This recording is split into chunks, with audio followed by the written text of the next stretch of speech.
This is going to be a very short video. When it comes to abdominal x-rays, there are only a few things that you need to understand at this point. And this video is designed specifically so that you can learn a basic approach and be comfortable with most abdominal x-rays that you're going to see.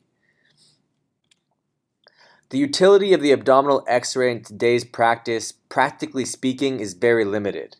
With that being said, abdominal x-rays are still ordered relatively frequently in a few discrete clinical situations. And I've listed a couple of them here and the sensitivity of abdominal x-ray in these clinical situations. First, for ruling out free air, say in the setting of perforation, the abdominal x-ray is actually quite sensitive, but it's not 100% sensitive. In cases of suspected obstruction, the abdominal x-ray is actually not that sensitive. It's about 50% sensitive for small bowel obstruction. With that being said, there are some relatively specific signs for small bowel obstruction, but if the bowel gas pattern is nonspecific or bowel loops are filled with fluid, you can't really exclude small bowel obstruction.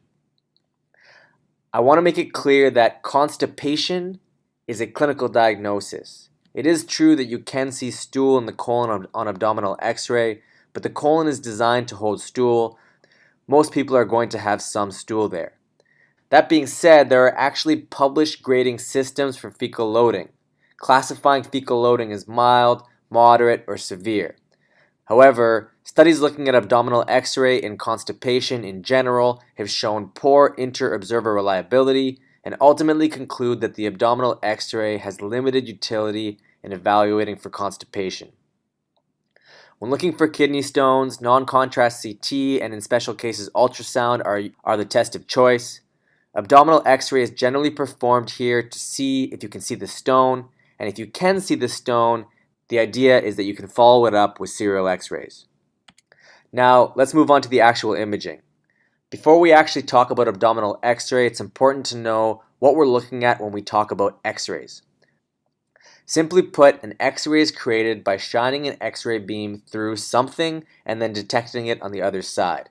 In this case, it happens to be someone's chest. The principle here is simple.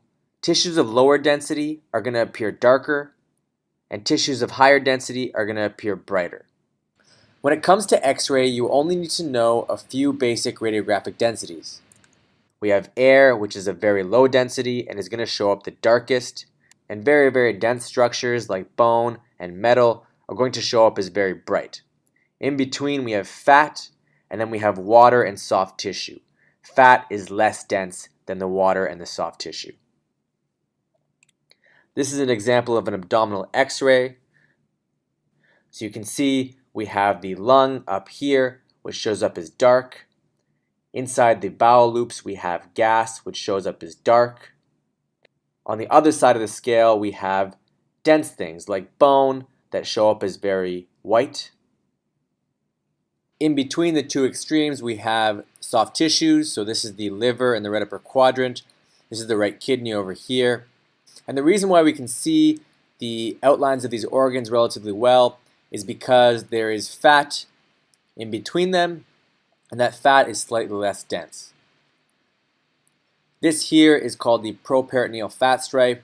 Don't worry what it is. The principle here is that the fat is slightly less dense than the soft tissues.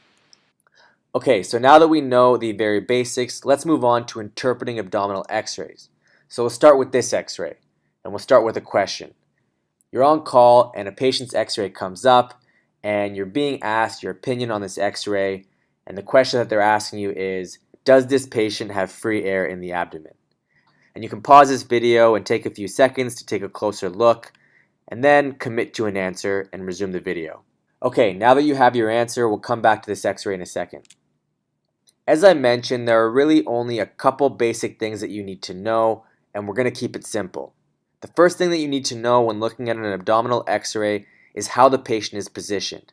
The main views are upright, supine, which means the patient is lying down and facing upwards, and decubitus, which usually refers to a lateral decubitus, aka the patient is lying down on their side. The second thing that you need to know is that air rises. So, if you're looking for free air, you need to take these two things into account to know where to look. Think about how the patient is positioned and know that air rises. So, back to our case. If you were looking under the diaphragm when we first pulled up this case, don't feel bad. It's a common mistake for beginners to make. You'll notice that the patient is supine on this film, which means that if we had free air, the air is going to come to the anterior belly and not under the diaphragm.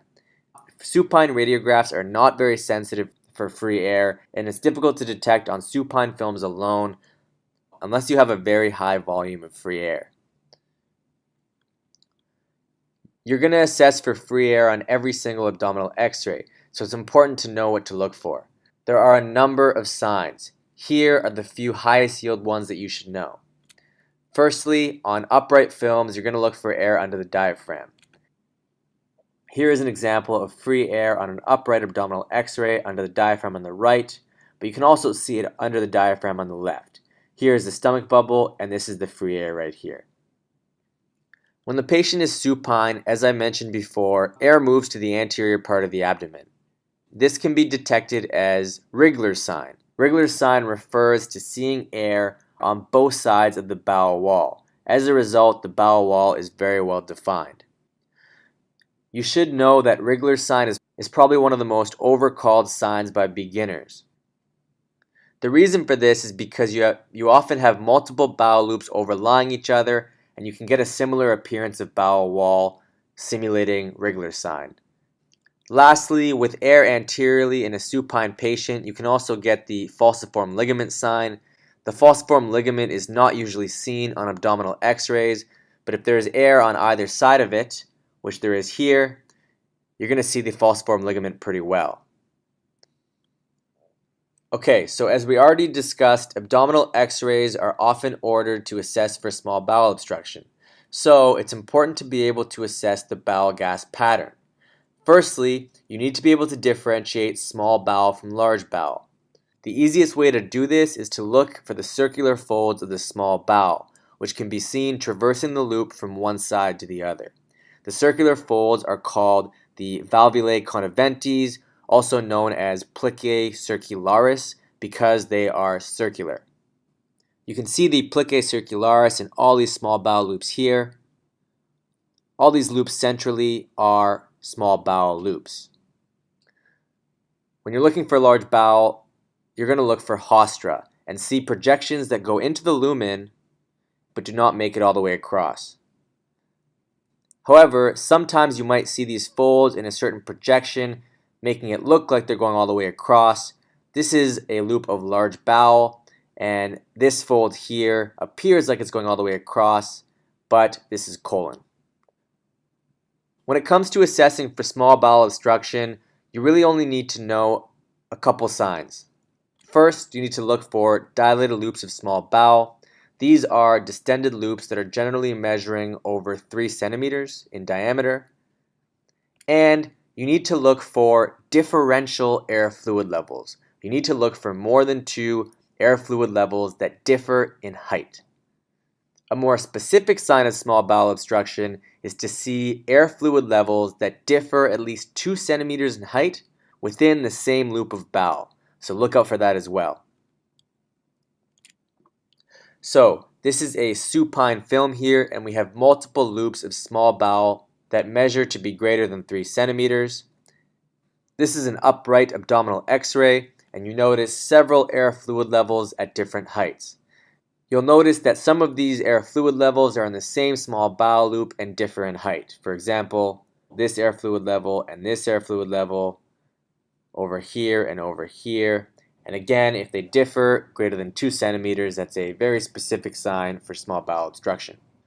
Okay, now let's go through an approach to abdominal X-ray and discuss some pearls as to what you need to be looking for each step of the way. There are other videos and resources out there that go through an approach that may appear to be more detailed, but this one has everything you need to look for and is super easy to remember. First things first, of course, you're always going to start by assessing the quality of the film. This includes looking at what views you have, making sure that the whole region of interest is included, making sure it's the right patient, etc. But when it comes to actually looking for pathology on an abdominal X-ray, you can simplify it like this.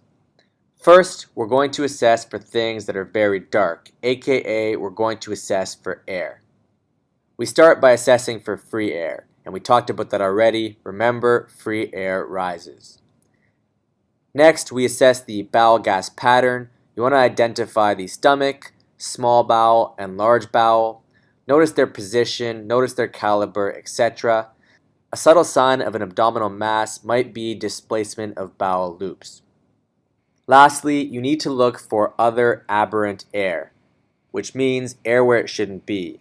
For example, you may have pneumobilia, which refers to air in the biliary system in the setting of gallstone ileus. You may have gas-producing infection, things like emphysematous cholecystitis, where you see air in the gallbladder wall, etc. So, once you've looked for air, aka all the things that are very, very dark, now we're going to look for things that are very, very bright. And that includes lines or drains in the patient. That includes foreign bodies like metallic things, clips from previous surgeries, etc. And that also includes calcifications. To name a few things that you might be looking for, things like gallstones, kidney stones, calcification of the pancreas with chronic pancreatitis, or calcified gallbladder, also known as porcelain gallbladder. Next, you're going to look for the organ outlines. You're going to look at the liver, the spleen, the kidneys, and the psoas muscles. As I mentioned before, the reason you can actually see the outlines of these organs in most patients is because the soft tissue organs are surrounded by fat, which is slightly less dense than the organs themselves. If you have a patient where you can't make out the organ outlines very well, it could mean one of two very common things. One, the patient may be cachectic and not have much fat around the organs to outline them well, or the patient may have massive ascites where the fluid obscures the borders of the organs. Lastly, you're going to look for everything that's outside of the abdomen. You want to assess the lungs, the bones that you can see on the film, and the soft tissues. Okay, so let's apply this approach informally. We have an upright film here on the left and a supine film here on the right, and the history that you're given is abdominal pain, rule out free air. So once we've looked at the quality of the x-rays, we can start looking for pathology. Let's start with step 1, looking at all the things that are very dark, aka looking for air. First, let's look for free air. So there's no free air in this patient. We look at the upright film and don't see any free air under the diaphragm. Next, we assess the bowel gas pattern, which here is nonspecific. You can see the stomach over here. This is all large bowel over here. This is transverse colon here. And there are some scattered loops of likely small bowel in the center. There are no dilated loops of small bowel. And on the upright film, we don't see any air fluid levels. Next, we assess for aberrant air, i.e. air where it shouldn't be, and we don't see that here. Next, we're going to look for things that are very bright. So that includes lines. We have a pacemaker wire overlying the right ventricle here. I don't see any foreign bodies or calcifications. Next, we look at the organ outlines. We can see the liver, the right kidney. The left kidney is difficult to see on the supine film because of the overlying bowel gas, but we can see part of it on the upright film. We see the spleen up here, and we also see the psoas muscles well outlined here as well. Lastly, we look at everything else. So we look at the lungs, we look at the bones that we can see, so the spine, the ribs, the pelvis, and the hips, and we don't see any acute findings. And then lastly, we look at the soft tissue surrounding, which is unremarkable. Okay, that's it for this very short video on abdominal x-ray. Remember our simplified approach. Secondly, remember the basic concepts. Always remember to look at what view you're looking at, and remember that air rises. Lastly, the best way to get better at looking at abdominal x-rays is to look at as many cases as you possibly can. There are a number of more subtle findings on abdominal x-ray that can be important in certain situations, such as pneumatosis, aka air in the bowel wall. But these more specific findings are well beyond the scope of this short video. Remember, this video taught you everything you need to know about abdominal x-rays for about 95 to 99% of the plain films you're going to see. Okay, that's it for this video. Hope it helped. See you guys later.